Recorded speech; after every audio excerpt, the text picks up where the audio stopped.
Знаете, когда я первый раз увидела Татте Бубу, я была поражена тем, что она какая-то была удивительно женственная. Не хорошенькая, а вот какая-то прекрасная своей женственностью, своей неповторимостью. Это моя такая боль, я не могу о ней спокойно разговаривать. Я не могу до сих пор пережить ее смерть. Она была талантлива, но она же не раскрылась полностью. Она не сделала того, что она могла. Она не выдержала эту жестокую борьбу, которую предлагает каждому творческому человеку жизнь. Потому что вокруг нее оказались люди, которые не понимали, что ее повторить больше нельзя. В одном человеке столько не может сочетаться. А когда он появляется, надо не завидовать, не хвалить, не ругать, не оскорблять, а дать ему силы развивать, не ради нее даже, а ради, я не знаю, киргизского народа, который рождает талантливых людей, и до нее были они, и будут, наверное, но ведь каждый талант неповторим. Когда появилась эта очень красивая, очень талантливая девочка, к ней потребительски отнеслись. От нее начали брать то, что каждому казалось, ему нужно для его спектакля, для его фильма.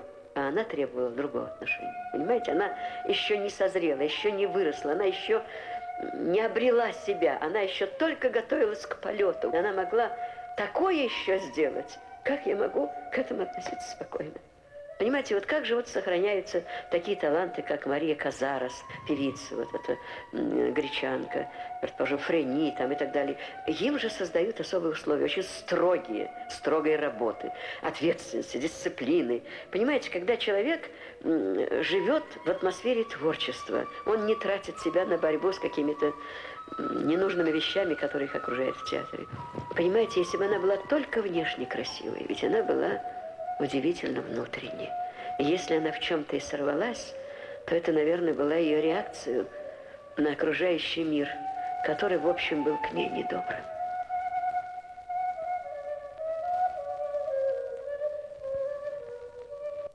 Сулуунун эле сулуусу. Аткаруучу Сталбек Жунушалиев.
Share